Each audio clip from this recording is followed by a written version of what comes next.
Let's talk about the Final Fantasy series. This is something I've wanted to do for a while. I've just never really had any spark or real drive to really want to do it. I did grow up with a few of the original games that came out for Nintendo or Super Nintendo.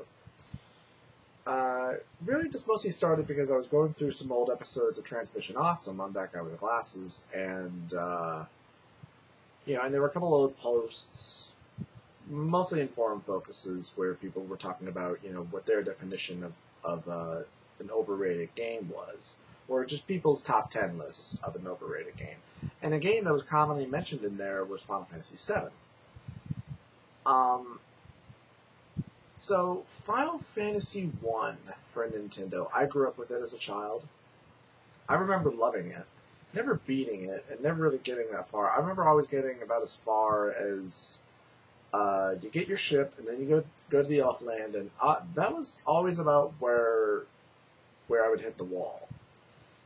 Mostly because as a child, I didn't know where I was supposed to go. Now I do know. But now I've run into a new problem. And I haven't played Final Fantasy in a while, but I re-downloaded it off my Wii.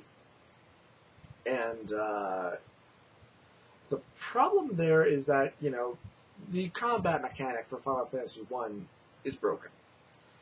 It is. Either that or it's just incredibly glitchy. Because after a point where I grinded like hell in order to make as much money as possible so I could buy the best gear at the time, which I think was silver, I think. So don't quote me on that. And the best weapons didn't matter. I still kept on getting squashed. My team still sucked, no matter how high of a level they were at the point. And I believe they were probably at level 10 or a little over that. And they're still getting their asses stomped. They're still taking heavy damage. They're constantly missing, and their damage sucks. And either that's just a staple of, the old games just being harder than the modern games are now, or it's a staple of bad combat mechanics. Who knows? So, Final Fantasy II, I never obviously actually played until many, many, many years later when it was re-released as part of Final Fantasy Origins, with Final Fantasy I and II being updated graphically. I didn't like 2. I didn't like it. Because again, combat mechanics, they didn't really seem to work very well or just play very well.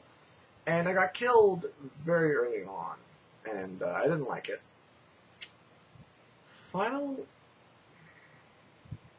not sure if I ever actually did play Final Fantasy III, and if I did, I can't remember what was going on or who the characters were. I do remember Final Fantasy IV as being Final Fantasy II on Super Nintendo, and I remember loving it, and then rechecking it out when it was released, along with Chrono Trigger. But as usual, even as a child, I got stuck in the same spot, which was when you go back to the kingdom after becoming the White Knight.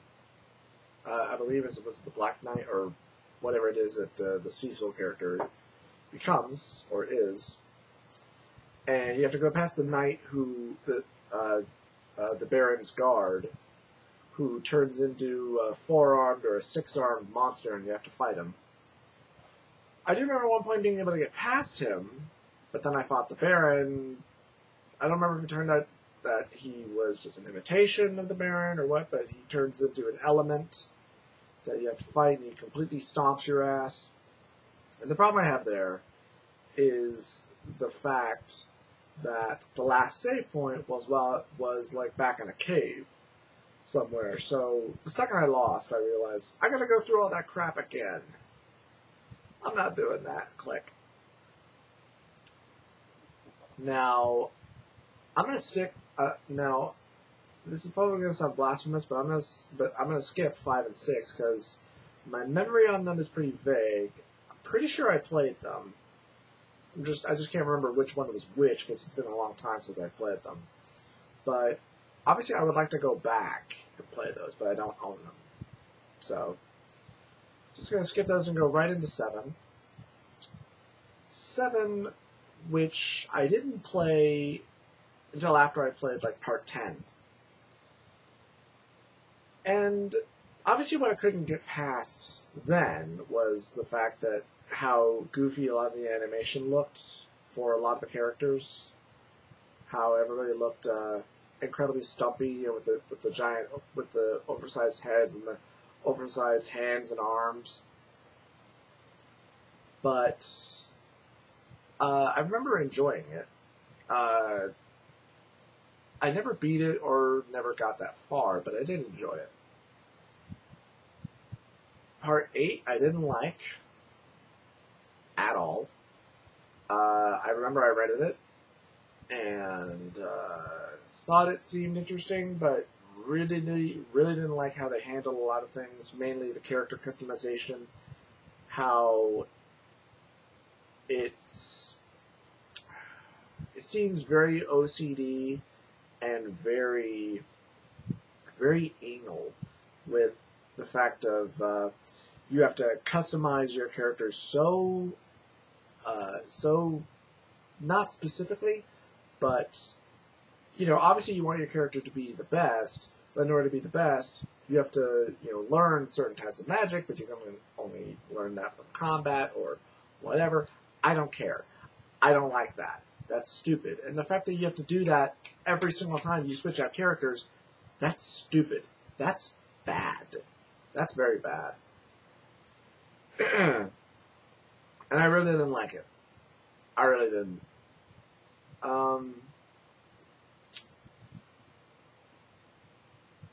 Part 9. I love Part 9. Love it. And actually, I didn't, and really here's the funny thing. I never played 7, but I played, 8. But I really didn't like it. But what prompted me to play 9 was that at the time, there was a PlayStation magazine that came out, and I read the hell out of it because there was a huge article talking about the history of Final Fantasy, because 10 was about to come out, and 10 was going to be vastly different than every other Final Fantasy come up to that point, and there was going to be a Final Fantasy movie. And yeah, I saw the Final Fantasy movie, and I liked it okay. I certainly liked it a hell of a lot better than Advent Children. Not a very good movie. And see, here's the problem with that movie. If you don't know what's going on because you didn't, play or beat Final Fantasy VII, this movie is not going to explain shit to you. But problem is I'm sure even if it did, you still wouldn't like it. And from what I understand, I don't think there were a lot of people who did. I mean, obviously there were a lot of the hardcore fans, but hardcore fans will forgive anything, unfortunately. And that's just very, very, very bad and really sad. Final Fantasy IX, I loved. Hell, I loved it so much that I went out and I bought the damn soundtrack. Now I haven't played 9 in a while, and I've wanted to get back into it, but obviously you have to have a willingness and a drive to, I'd love to play that again, or hey, I really feel like playing that right now, but I just don't. So I really should though.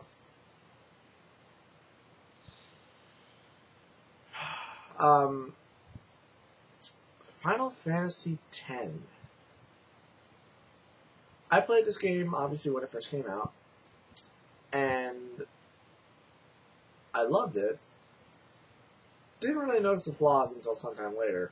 Obviously, a big positive about 10 is the fact that the combat system for it is great. The fact that you can so easily and so quickly switch characters in and out during combat. And if you want everybody to earn experience, whether they're useful in a fight or they're not, Just switch them out, have them do a status effect on the party, and then quickly switch it back out, and then just end combat. You know, that was actually pretty damn smart. But the voiceover work is terrible. A lot of the characters are idiots. The plot is pretty stupid. Now, I never beat 10 again, but I got pretty far into it. And, I mean, I don't remember exactly how I felt when I was playing it, but seeing a lot of the cinematics and a lot of what happens in the story as it unfolds, just from watching Spoonie's review of it, you know, it sure did make you go like, that's really bad. Boom! Like super happy fireworks! Yeah. Smooth. So yeah, 10, Jesus. 10-2. Never played it, don't want to. I remember seeing the ads for it and just going, what the fuck is this? That's not Final Fantasy. And the fact that it's somehow still included in the series is baffling. This is obviously going to have to be continued in part 2. So I will finish up talking about the series, and I will see you guys back in a little bit.